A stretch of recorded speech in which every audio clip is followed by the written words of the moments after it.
ভীষণ মেঘ করেছে আর বৃষ্টি এসেছে। আমি এসেছি ছাদে, আর ছাদে তোমাদের দাদা ভাই বেগুন গাছ দিয়েছিল দেখো পেপারের বস্তায়। আর এই বেগুন গাছগুলোতে না অনেক বেগুন হয়েছে দেখো।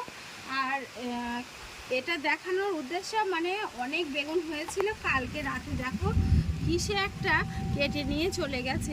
মানে আর এই দেখো এই বেগুনগুলোকে ঠিক এরকমভাবে, এটা তো পোকা লেগে গেছে। আর ওই বেগুনগুলো না কালকে দেখছিলাম খুব ভালো, বেশ সুন্দর ফ্রেশ বড় বড় বেগুন হয়েছিল। আর এই দেখো বেগুনের ফুল, আর এই একটা দেখো বেগুন, আর এইটা দেখো, এইটা দেখলে তোমরা বুঝতে পারবে দেখো কিভাবে কিসে একটা খেয়ে যাচ্ছে, আমরা বুঝতে পারছি না।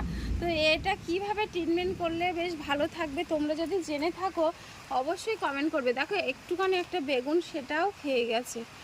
ইস, আমি ভেবেছিলাম আজ শনিবার, তো বেগুনগুলো তুলে নিয়ে আমি একটু বেগুনি ডালের পাতে করব, গাছের বেগুন। আর তোমাদের দাদাভাই গতকাল শুক্রবার ছিল আমাদের এখানে হাটবার, সেখান থেকে এই আবার কটা বেগুনের চারা, আর ওগুলো ফুলকপির চারা, আর ওটা লঙ্কার চারা এনে বসিয়েছে। আর এদিকেও আমি একটু ধনে গাছও দেবো।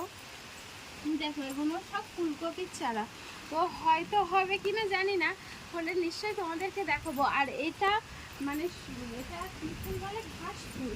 দেখো এটা না আমি অনেকটা দিন বাড়িতে ছিলাম না, সেজন্য বেশ মানে আমি যাওয়ার আগে দেখেছিলাম ঘাস ফুলগুলো প্রচুর হয়েছে। আর এখন না দেখো সব পচে গেছে, শুকিয়ে গেছে, আবার নতুন করে করকে এসছে। আর এই ফুলগুলোর কালার দেখো কত সুন্দর লাগছে। দেখো 3 রকমের ফুল। এই দেখো দেখো একটা মানে পোকা না কি বলে ফুলের ওপরে বসে আছে দেখো, 3 রকমের ফুল, কি সুন্দর কালারগুলো দেখতে লাগে। তো টাটা সবাইকে।